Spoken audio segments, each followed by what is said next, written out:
In The Adventure of the Black Peter, Sherlock Holmes dives into one of his most unusual cases involving a brutal murder aboard a small, grimy cabin where an old sea captain, known as Black Peter, was found impaled by a harpoon.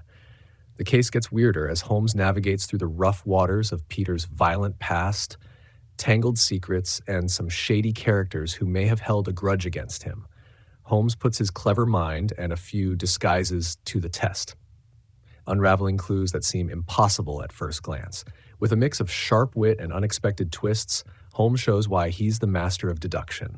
It's a thrilling ride of mystery, secrets, and Holmes doing what he does best, outsmarting everyone in the room. Adventure 6. The Adventure of Black Peter.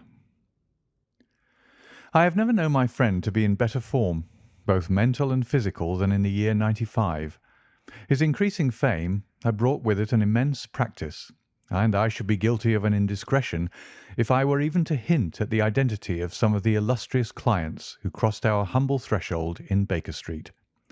Holmes, however, like all great artists, lived for his art's sake, and, save in the case of the Duke of Holderness, I have seldom known him claim any large reward for his inestimable services. So unworldly was he, or so capricious, that he frequently refused his help to the powerful and wealthy where the problem made no appeal to his sympathies, while he would devote weeks of most intense application to the affairs of some humble client whose case presented those strange and dramatic qualities which appealed to his imagination and challenged his ingenuity.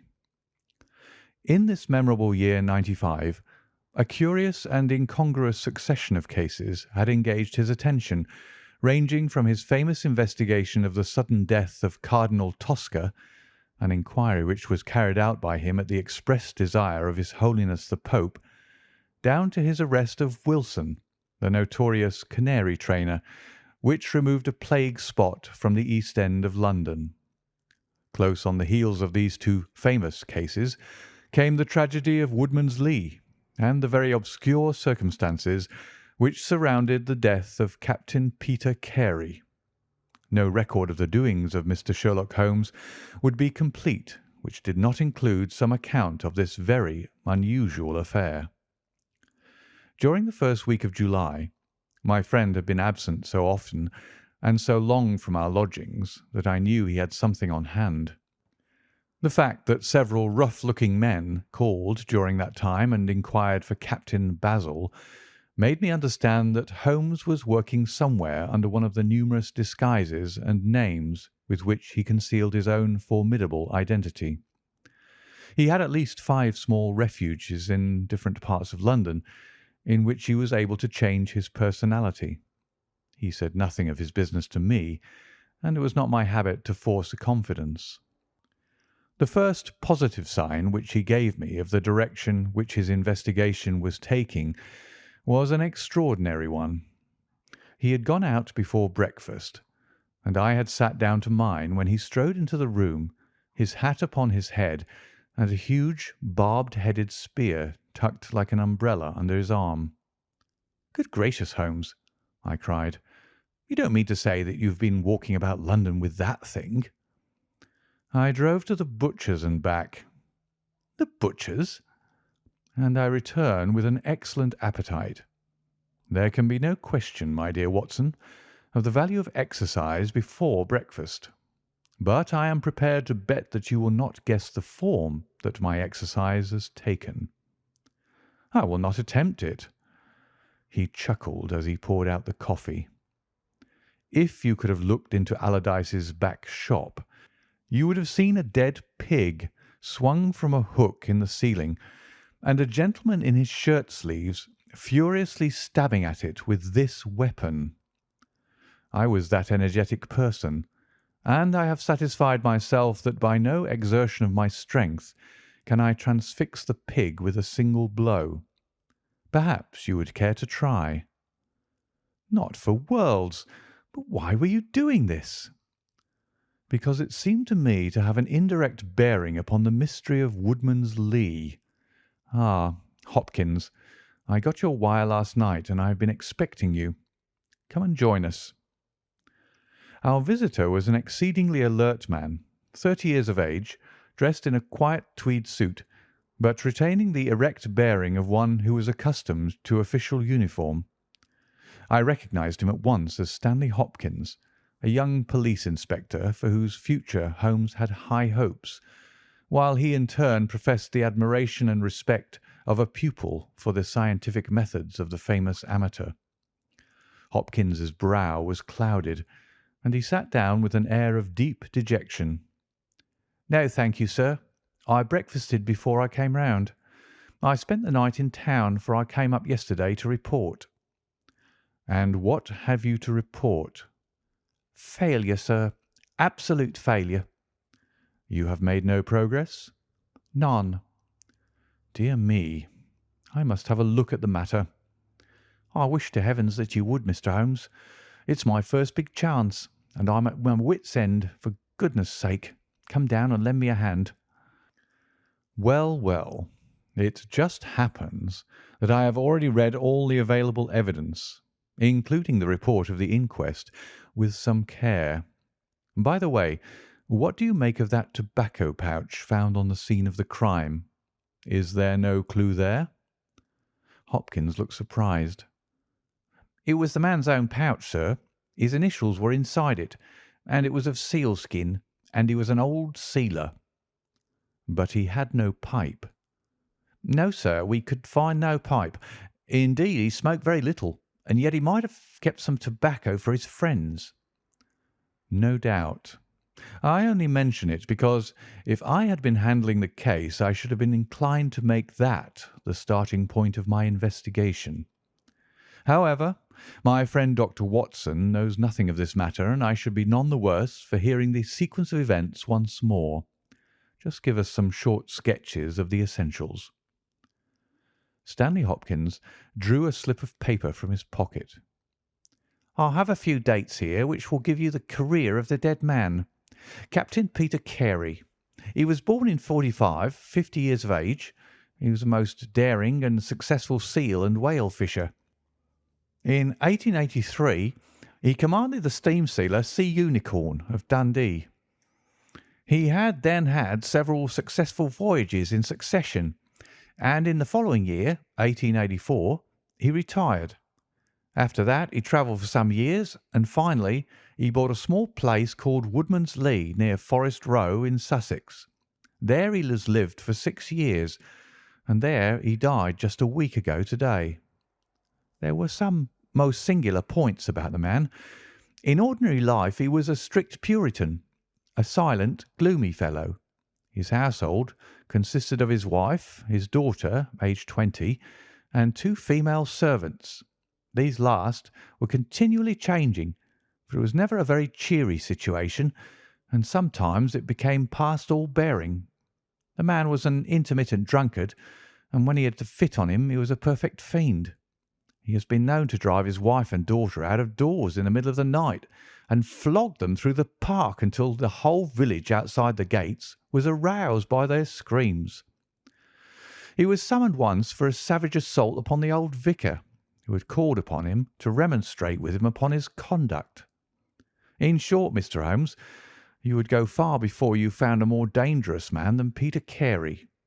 And I've heard that he bore the same character when he commanded his ship. He was known in his trade as Black Peter, and the name was given him not only on account of his swarthy features and the colour of his huge beard, but for the humours which were the terror of all around him. I need not say that he was loathed and avoided by every one of his neighbours, and that I have not heard one single word of sorrow about his terrible end. You must have read in the account of the inquest about the man's cabin, Mr. Holmes, but perhaps your friend here has not heard of it. He had built himself a wooden outhouse. He always called it the cabin, a few hundred yards from his house, and it was here that he slept every night. It was a little single-roomed hut, 16 feet by 10. He kept the key in his pocket, made his own bed, cleaned it himself, and allowed no other foot to cross the threshold. There are small windows on each side which were covered by curtains and never opened. One of these windows was turned towards the high road, and when the light burned in it at night, the folk used to point it out to each other and wonder what Black Peter was doing in there. That's the window, Mr. Holmes, which gave us one of the few bits of positive evidence that came out at the inquest. You remember that a stonemason named Slater, walking from Forest Row about 1 o'clock in the morning, 2 days before the murder, stopped as he passed the grounds and looked at the square of light still shining among the trees. He swears that the shadow of a man's head turned sideways was clearly visible on the blind, and that this shadow was certainly not that of Peter Carey, whom he knew well. It was that of a bearded man, but the beard was short and bristled forward in a way very different from that of the captain. So he says, but he had been 2 hours in the public house, and it is some distance from the road to the window. Besides, this refers to the Monday, and the crime was done upon the Wednesday. On the Tuesday, Peter Carey was in one of his blackest moods, flushed with drink and as savage as a dangerous wild beast. He roamed about the house, and the women ran for it when they heard him coming. Late in the evening, he went down to his own hut. About 2 o'clock the following morning, his daughter, who slept with her window open, heard a most fearful yell from that direction, but it was no unusual thing for him to bawl and shout when he was in drink, so no notice was taken. On rising at 7, one of the maids noticed that the door of the hut was open, but so great was the terror which the man caused that it was midday before anyone would venture down to see what had become of him. Peeping into the open door, they saw a sight which sent them flying with white faces into the village. Within an hour I was on the spot and had taken over the case. Well, I have fairly steady nerves, as you know, Mr. Holmes, but I give you my word that I got a shake when I put my head into that little house. It was droning like a harmonium with flies and bluebottles, and the floor and the walls were like a slaughterhouse. He had called it a cabin, and a cabin it was, sure enough, for you'd have thought that you were in a ship. There was a bunk at one end, a sea chest, maps and charts, a picture of the sea unicorn, a line of logbooks on a shelf, all exactly as one would expect to find it in a captain's room.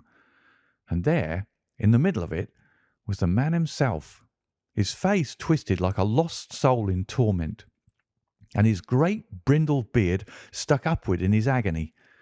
Right through his broad breast a steel harpoon had been driven, and it had sunk deep into the wood of the wall behind him. He was pinned like a beetle on a card. Of course, he was quite dead, and had been so from the instant that he had uttered that last yell of agony.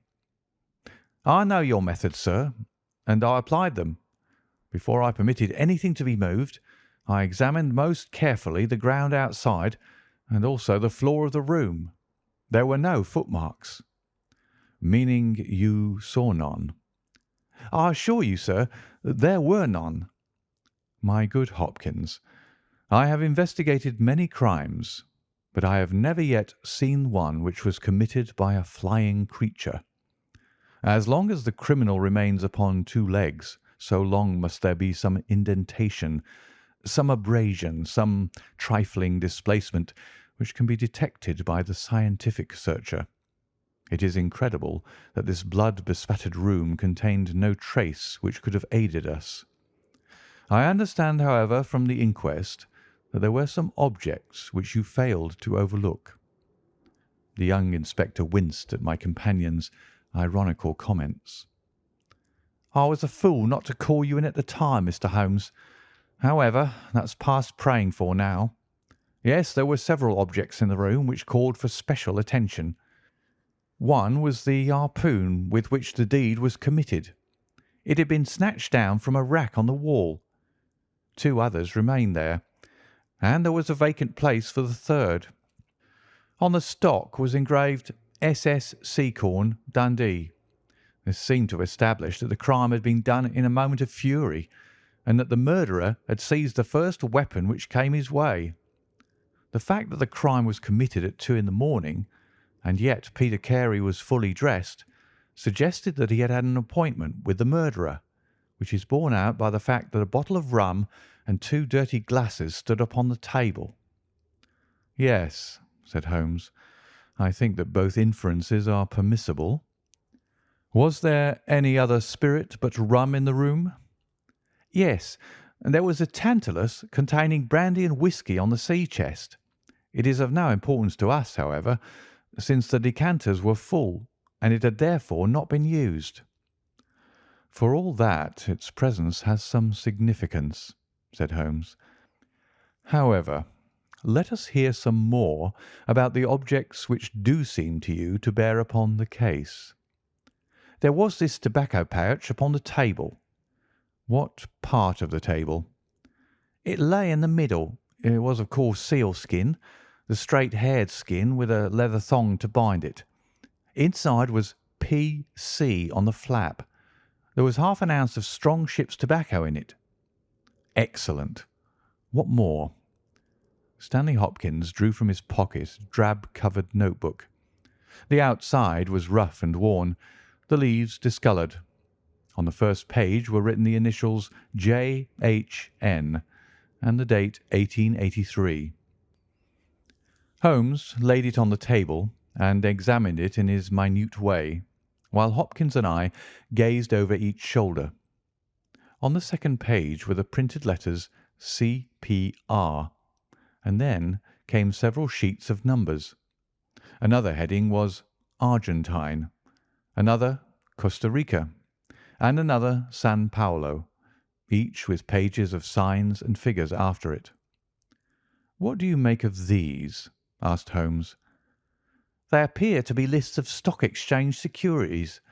I thought that J.H.N. were the initials of a broker, and that C.P.R. may have been his client." "Try Canadian Pacific Railway," said Holmes. Stanley Hopkins swore between his teeth and struck his thigh with his clenched hand. "What a fool I've been!" he cried. "Of course, it is as you say. Then J.H.N. are the only initials we have to solve. I have already examined the old Stock Exchange lists, and I can find no one in 1883, either in the house or among the outside brokers, whose initials correspond with these. Yet I feel that the clue is the most important one that I hold. You will admit, Mr. Holmes, that there is a possibility that these initials are those of the second person who was present, in other words, of the murderer. I would also urge that the introduction into the case of a document relating to large masses of valuable securities gives us from the first time some indication of a motive for the crime." Sherlock Holmes's face showed that he was thoroughly taken aback by this new development. "I must admit both your points," said he. "I confess that this notebook, which did not appear at the inquest, modifies any views which I may have formed. I had come to a theory of the crime in which I can find no place for this. Have you endeavoured to trace any of the securities here mentioned?" "Inquiries are now being made at the offices, but I fear that the complete register of the stockholders of these South American concerns is in South America, and that some weeks must elapse before we can trace the shares." Holmes had been examining the cover of the notebook with his magnifying lens. "Surely there is some discoloration here," said he. "Yes, sir, it is a blood stain. I told you that I picked the book off the floor." "Was the blood stain above or below?" "On the side next the boards." "Which proves, of course, that the book was dropped after the crime was committed." "Exactly, Mr. Holmes.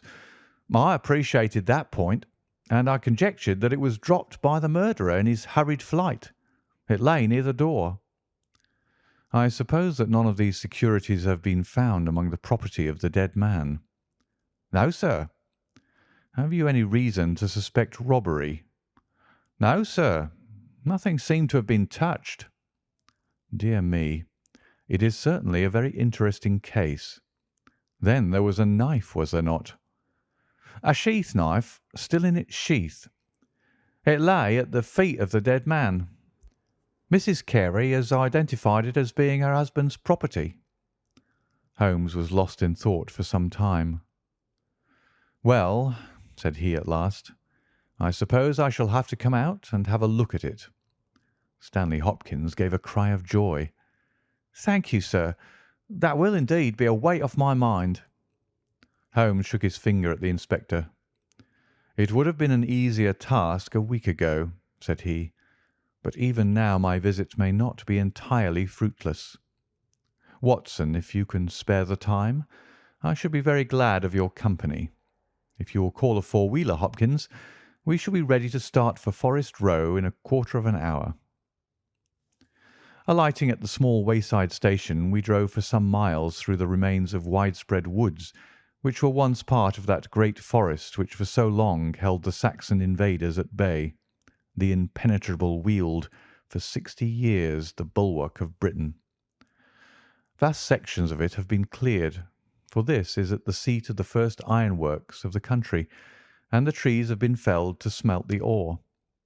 Now the richer fields of the north have absorbed the trade, and nothing save those ravaged groves and great scars in the earth show the work of the past. Here, in a clearing upon the green slope of a hill, stood a long, low stone house, approached by a curving drive running through the fields. Nearer the road, and surrounded on 3 sides by bushes, was a small outhouse, one window and the door facing in our direction. It was the scene of the murder. Stanley Hopkins led us first to the house, where he introduced us to a haggard, grey-haired woman, the widow of the murdered man, whose gaunt and deep-lined face, with the furtive look of terror in the depths of her red-rimmed eyes, told of the years of hardship and ill usage which she had endured. With her was her daughter, a pale, fair-haired girl whose eyes blazed defiantly at us as she told us that she was glad that her father was dead, and that she blessed the hand which had struck him down. It was a terrible household that Black Peter Carey had made for himself, and it was with a sense of relief that we found ourselves in the sunlight again, and making our way along a path which had been worn across the fields by the feet of the dead man. The outhouse was the simplest of dwellings, wooden-walled, shingle-roofed, one window beside the door and one on the farther side. Stanley Hopkins drew the key from his pocket and had stooped to the lock when he paused with a look of attention and surprise upon his face. "Someone has been tampering with it," he said. There could be no doubt of the fact. The woodwork was cut, and the scratches showed white through the paint, as if they'd been that instant done. Holmes had been examining the window. "Someone has tried to force this also. Whoever it was has failed to make his way in. He must have been a very poor burglar." "This is a most extraordinary thing," said the inspector. "I could swear that these marks were not here yesterday evening." "Some curious person from the village, perhaps?" I suggested. "Very unlikely. Few of them would dare to set foot in the grounds, far less try to force their way into the cabin. What do you think of it, Mr. Holmes?" "I think that fortune is very kind to us." "You mean that the person will come again?" "It is very probable. He came expecting to find the door open. He tried to get in with the blade of a very small penknife. He could not manage it. What would he do?" "Come again next night with a more useful tool." "So I should say. It will be our fault if we are not there to receive him. Meanwhile, let me see the inside of the cabin." The traces of the tragedy had been removed, but the furniture within the little room still stood as it had been on the night of the crime. For 2 hours, with most intense concentration, Holmes examined every object in turn, but his face showed that his quest was not a successful one. Only once he paused in his patient investigation. "Have you taken anything off this shelf, Hopkins?" "No, I've moved nothing." "Something has been taken. There is less dust in this corner of the shelf than elsewhere. It may have been a book lying on its side. It may have been a box. Well, well. I can do nothing more. Let us walk in these beautiful woods, Watson, and give a few hours to the birds and the flowers. We shall meet you here later, Hopkins, and see if we can come closer quarters with the gentleman who has paid this visit in the night." It was past 11 o'clock when we formed our little ambuscade. Hopkins was for leaving the door of the hut open, but Holmes was of the opinion that this would rouse the suspicions of the stranger. The lock was a perfectly simple one, and only a strong blade was needed to push it back. Holmes also suggested that we should wait not inside the hut but outside it, among the bushes which grew round the farther window. In this way we should be able to watch our man if he struck a light, and see what his object was in this stealthy nocturnal visit. It was a long and melancholy vigil, and yet brought with it something of the thrill which the hunter feels when he lies beside the water pool and waits for the coming of the thirsty beast of prey. What savage creature was it which might steal upon us out of the darkness? Was it a fierce tiger of crime, which could only be taken fighting hard with flashing fang and claw, or would it prove to be some skulking jackal, dangerous only to the weak and unguarded? In absolute silence we crouched amongst the bushes, waiting for whatever might come. At first the steps of a few belated villagers, or the sound of voices from the village, lightened our vigil, but one by one these interruptions died away, and an absolute stillness fell upon us, save for the chimes of the distant church, which told us of the progress of the night, and for the rustle and the whisper of a fine rain falling amid the foliage which roofed us in. 2:30 had chimed, and it was the darkest hour which precedes the dawn when we all started, as a low but sharp click came from the direction of the gate. Someone had entered the drive. Again there was a long silence, and I had begun to fear that it was a false alarm, when a stealthy step was heard upon the other side of the hut, and a moment later a metallic scraping and clinking. The man was trying to force the lock. This time his skill was greater, or his tool was better, for there was a sudden snap and the creak of the hinges. Then a match was struck, and next instant the steady light from a candle filled the interior of the hut. Through the gauze curtain our eyes were all riveted upon the scene within.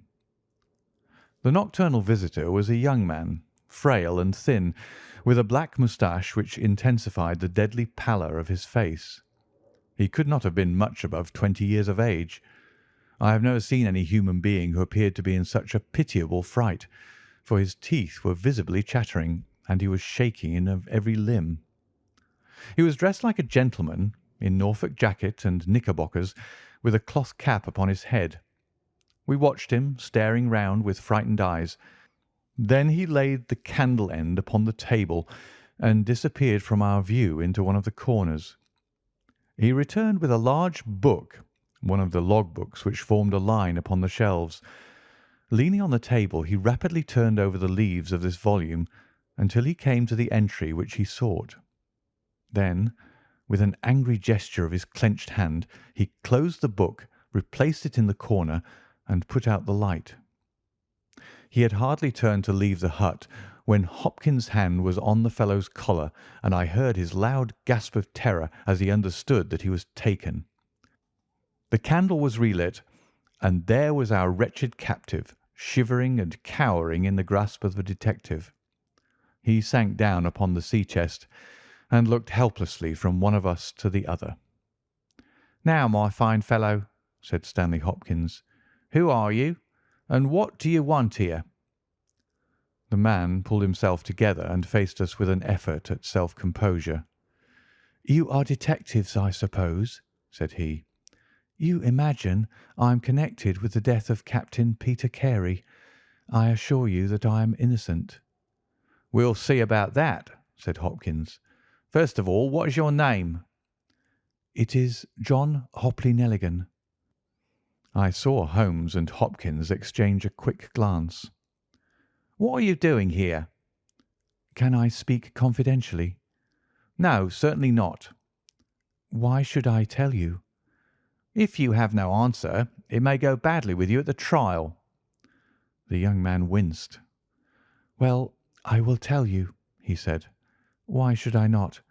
And yet I hate to think of this old scandal gaining a new lease of life. Did you ever hear of Dawson and Nelligan?" I could see from Hopkins's face that he never had, but Holmes was keenly interested.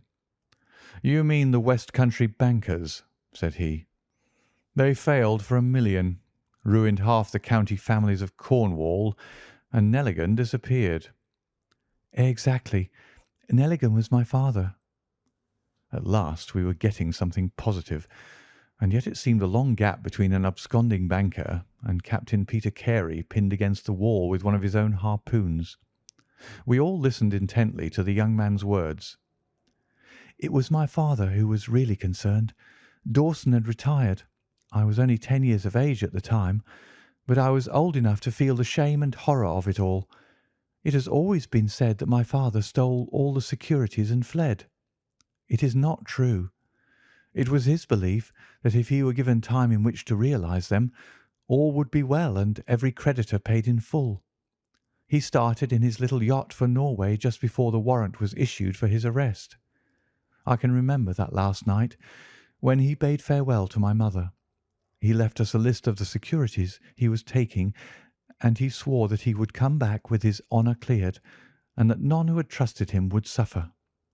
Well, no word was ever heard from him again. Both the yacht and he vanished utterly.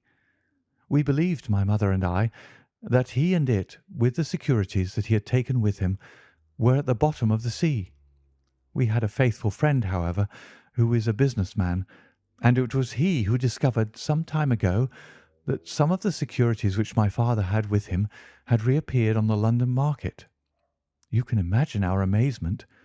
I spent months in trying to trace them, and at last, after many doubtings and difficulties, I discovered that the original seller had been Captain Peter Carey, the owner of this hut. Naturally, I made some inquiries about the man. I found that he had been in command of a whaler which was due to return from the Arctic seas at the very time when my father was crossing to Norway. The autumn of that year was a stormy one, and there was a long succession of southerly gales. My father's yacht may well have been blown to the north, and there met by Captain Peter Carey's ship. If that was so, what had become of my father? In any case, if I could prove from Peter Carey's evidence how these securities came on the market, it would be a proof that my father had not sold them, and that he had no view to personal profit when he took them. I came down to Sussex with the intention of seeing the captain, but it was at this moment that his terrible death occurred. I read at the inquest a description of his cabin, in which it stated that the old logbooks of his vessel were preserved in it. It struck me that if I could see what occurred in the month of August 1883 on board the Sea Unicorn, I might settle the mystery of my father's fate. I tried last night to get at these logbooks, but was unable to open the door. Tonight I tried again and succeeded, but I find that the pages which deal with that month have been torn from the book. It was at that moment I found myself a prisoner in your hands." "Is that all?" asked Hopkins. "Yes, that is all." His eyes shifted as he said, "You have nothing else to tell us?" He hesitated. "No, there is nothing." "You have not been here before last night?" "No." "Then how do you account for that?" cried Hopkins, as he held up the damning notebook with the initials of our prisoner on the first leaf and the blood stain on the cover. The wretched man collapsed. He sank his face in his hands and trembled all over. "Where did you get it?" he groaned. "I didn't know. I thought I'd lost it at the hotel." "That's enough," said Hopkins sternly. "Whatever else you have to say, you must say it in court. You will walk down with me now to the police station. Well, Mr. Holmes, I am very much obliged to you and to your friend for coming down to help me. As it turns out, your presence was unnecessary, and I would have brought the case to this successful issue without you. But, none the less, I am grateful. Rooms have been reserved for you at the Bramley Hotel, so we can all walk down to the village together."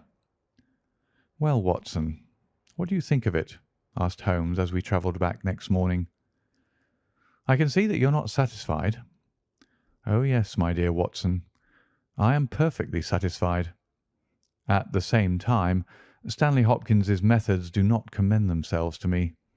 I am disappointed in Stanley Hopkins. I had hoped for better things from him. One should always look for a possible alternative and provide against it. It is the first rule of criminal investigation." "What, then, is the alternative?" "The line of investigation which I have myself been pursuing. It may give us nothing, I cannot tell, but at least I shall follow it to the end." Several letters were waiting for Holmes at Baker Street. He snatched one of them, opened it, and burst out into a triumphant chuckle of laughter. "Ha! Excellent, Watson. The alternative develops. Have you telegraph forms? Just write a couple of messages for me. Sumner, shipping agent, Ratcliffe Highway. Send 3 men on to arrive 10 tomorrow morning, Basil. That's my name in those parts. And the other is Inspector Stanley Hopkins, 46 Lord Street, Brixton. Come breakfast tomorrow at 9:30. Important. Wire if unable to come. Sherlock Holmes. There, Watson. This infernal case has haunted me for 10 days. I hereby banish it completely from my presence. Tomorrow, I trust that we shall hear the last of it forever." Sharp at the hour named, Inspector Stanley Hopkins appeared, and we sat down together to the excellent breakfast which Mrs. Hudson had prepared. The young detective was in high spirits at his success. "You really think that your solution must be correct?" asked Holmes. "I could not imagine a more complete case." "It did not seem to me conclusive." "You astonish me, Mr. Holmes. What more could one ask for?" "Does your explanation cover every point?" "Undoubtedly. I find that young Nelligan arrived at the Bramley Hotel on the very day of the crime. He came on the pretence of playing golf. His room was on the ground floor, and he could get out when he liked. That very night he went down to the Woodman's Lee, saw Peter Carey at the hut, quarrelled with him and killed him with the harpoon. Then, horrified by what he'd done, he fled out of the hut, dropping the notebook which he had brought with him in order to question Peter Carey about those different securities. You may have observed that some of them were marked with ticks and the others, the great majority, were not. Those which are ticked have been traced on the London market, but the others, presumably, were still in the possession of Carey, and young Nelligan, according to his own account, was anxious to recover them in order to do the right thing by his father's creditors. After his flight, he did not dare to approach the hut again for some time, but at last he forced himself to do so in order to obtain the information which he needed. Surely that is all simple and obvious." Holmes smiled and shook his head. "It seems to me to have only one drawback, Hopkins, and that is that it is intrinsically impossible. Have you tried to drive a harpoon through a body? No. Tut, tut, my dear sir. You must really pay attention to these details. My friend Watson could tell you that I spent a whole morning in that exercise. It is no easy matter, and requires a strong and practised arm. But this blow was delivered with such violence that the head of the weapon sank deep into the wall. Do you imagine that this anemic youth was capable of so frightful an assault? Is he the man who hobnobbed in rum and water with Black Peter in the dead of the night? Was it his profile that was seen on the blind 2 nights before? No, no, Hopkins. It is another and more formidable person for whom we must seek." The detective's face had grown longer and longer during Holmes's speech. His hopes and his ambitions were all crumbling about him, but he would not abandon his position without a struggle. "You can't deny that Nelligan was present that night, Mr. Holmes. The book will prove that. I fancy that I have evidence enough to satisfy a jury, even if you are able to pick a hole in it. Besides, Mr. Holmes, I've laid my hand upon my man. As to this terrible person of yours, where is he?" "I rather fancy that he is on the stair," said Holmes serenely. "I think, Watson, that you would do well to put that revolver where you can reach it." He rose and laid a written paper upon a side table. "Now we are ready," said he. There had been some talking in gruff voices outside, and now Mrs. Hudson opened the door to say that there were 3 men inquiring for Captain Basil. "Show them in one by one," said Holmes. The first who entered was a little Ribston pippin of a man, with ruddy cheeks and fluffy white side whiskers. Holmes had drawn a letter from his pocket. "What name?" he asked. "James Lancaster." "I am sorry, Lancaster, but the berth is full. Here is half a sovereign for your trouble. Just step into this room and wait there for a few minutes." The second man was a long, dried-up creature with lank hair and sallow cheeks. His name was Hugh Pattins. He also received his dismissal, his half-sovereign, and the order to wait. The third applicant was a man of remarkable appearance. A fierce, bulldog face was framed in a tangle of hair and beard, and 2 bold, dark eyes gleamed behind the cover of thick, tufted, overhung eyebrows. He saluted and stood sailor fashion, turning his cap round in his hands. "Your name?" asked Holmes. "Patrick Cairns." "Harpooner?" "Yes, sir. 26 voyages." "Dundee, I suppose?" "Yes, sir." "And ready to start with an exploring ship?" "Yes, sir." "What wages?" £8 a month." "Could you start at once?" "As soon as I get my kit." "Have you your papers?" "Yes, sir." He took a sheaf of worn and greasy forms from his pocket. Holmes glanced over them and returned them. "You are just the man I want," said he. "Here's the agreement on the side table.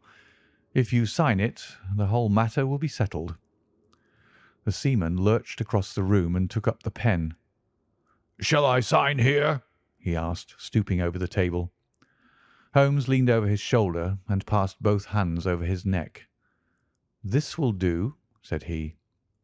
I heard a click of steel and a bellow like an enraged bull.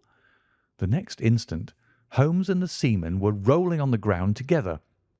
He was a man of such gigantic strength that, even with the handcuffs which Holmes had so deftly fastened upon his wrists, he would have very quickly overpowered my friend, had Hopkins and I not rushed to his rescue.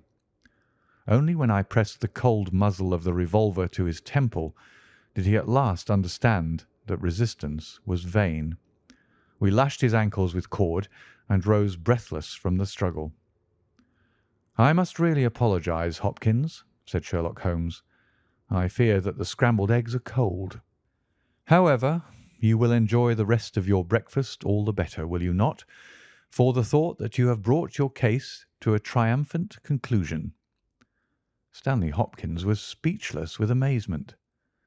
"I don't know what to say, Mr. Holmes," he blurted out at last, with a very red face. "It seems to me that I've been making a fool of myself from the beginning. I understand now what I should never have forgotten, that I am the pupil and you are the master. Even now I see what you have done, but I don't know how you did it or what it signifies." "Well, well," said Holmes, good-humouredly. "We all learn by experience, and your lesson this time is that you should never lose sight of the alternative. You were so absorbed in young Nelligan that you could not spare a thought to Patrick Cairns, the true murderer of Peter Carey." The hoarse voice of the seaman broke in on our conversation. "See here, mister," said he, "I make no complaint of being manhandled in this fashion, but I would have you call things by their right names. You say I murdered Peter Carey. I say I killed Peter Carey, and there's all the difference. Maybe you don't believe what I say. Maybe you think I'm just slinging you a yarn." "Not at all," said Holmes. "Let us hear what you have to say." "It's soon told, and by the Lord every word of it's truth. I knew Black Peter. and when he pulled out his knife I whipped a harpoon through him sharp, for I knew that it was him or me. That's how he died. You can call it murder. Anyway, I'd as soon die with a rope round my neck as with Black Peter's knife in my heart." "How came you there?" asked Holmes. "I'll tell it you from the beginning.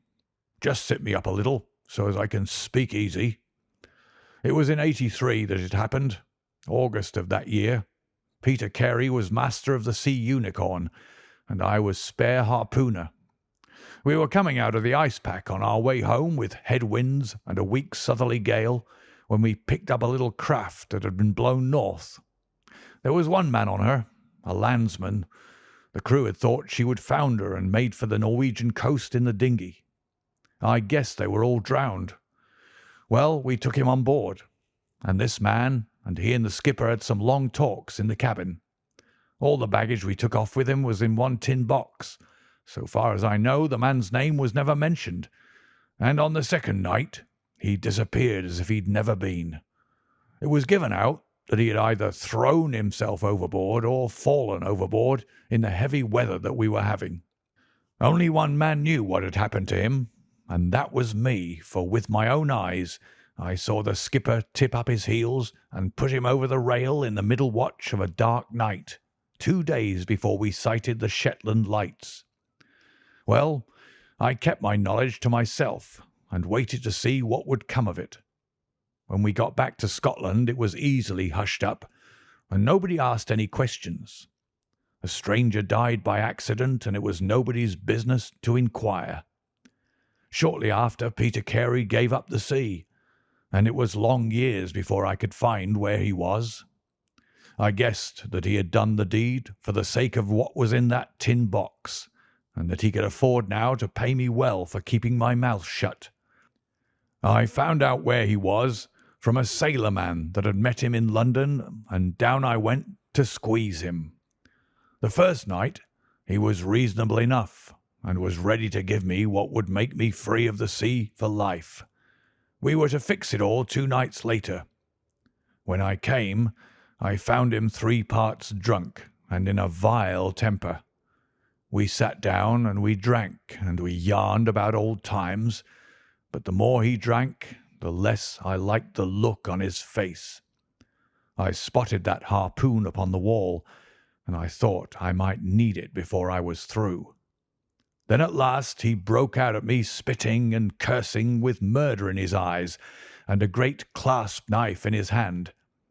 He had not time to get it from the sheath before I had the harpoon through him. Heavens, what a yell he gave, and his face gets between me and my sleep. I stood there with his blood splashing round me, and I waited for a bit, but all was quiet, so I took heart once more. I looked round, and there was the tin box on the shelf. I had as much right to it as Peter Carey, anyhow, so I took it with me and left the hut. Like a fool, I left my baccy pouch upon the table. Now I'll tell you the queerest part of the whole story. I had hardly got outside the hut when I heard someone coming, and I hid among the bushes. A man came slinking along, went into the hut, gave a cry as if he'd seen a ghost, and legged it as hard as he could run until he was out of sight. Who he was or what he wanted is more than I can tell. For my part, I walked 10 miles, got a train at Tunbridge Wells, and so reached London, and no one the wiser. Well, when I came to examine the box, I found there was no money in it, and nothing but papers that I would not dare to sell. I had lost my hold on Black Peter and was stranded in London without a shilling. There was only my trade left. I saw these advertisements about harpooners and high wages, so I went to the shipping agents and they sent me here. That's all I know, and I say again that if I killed Black Peter, the law should give me thanks, for I saved them the price of a hempen rope." "A very clear statement," said Holmes, rising and lighting his pipe. "I think, Hopkins, that you should lose no time in conveying your prisoner to a place of safety. This room is not well adapted for a cell, and Mr. Patrick Cairns occupies too large a proportion of our carpet. "Mr. Holmes," said Hopkins, "I do not know how to express my gratitude. Even now I don't understand how you attained this result." "Simply by having the good fortune to get the right clue from the beginning. It is very possible if I had known about this notebook it might have led away my thoughts as it did yours. But all I heard pointed in the one direction. The amazing strength, the skill in the use of the harpoon, the rum and water, the sealskin tobacco pouch with the coarse tobacco, all these pointed to a seaman, and one who had been a whaler. I was convinced that the initials P.C. upon the pouch were a coincidence, and not those of Peter Carey, since he seldom smoked, and no pipe was found in his cabin. You remember that I asked whether whisky and brandy were in the cabin. You said they were. How many landsmen are there who would drink rum when they could get these other spirits? Yes, I was certain it was a seaman." "And how did you find him?" "My dear sir, the problem had become a very simple one. If it were a seaman, it could only be a seaman who had been with him on the Sea Unicorn. So far as I could learn, he had sailed in no other ship. I spent 3 days in wiring to Dundee, and at the end of that time I had ascertained the names of the crew of the Sea Unicorn in 1883. When I found Patrick Cairns among the harpooners, my research was nearing its end. I argued that the man was probably in London, and that he would desire to leave the country for a time. I therefore spent some days in the East End, devised an Arctic expedition, put forth tempting terms for harpooners who would serve under Captain Basil, and behold the result." "Wonderful!" cried Hopkins. "Wonderful!" "You must obtain the release of young Nelligan as soon as possible," said Holmes. "I confess that I think you owe him some apology. The tin box must be returned to him, but, of course, the securities which Peter Carey has sold are lost forever. There's the cab, Hopkins, and you can remove your man. If you want me for the trial, my address and that of Watson will be somewhere in Norway. I'll send particulars later." End of the adventure of Black Peter.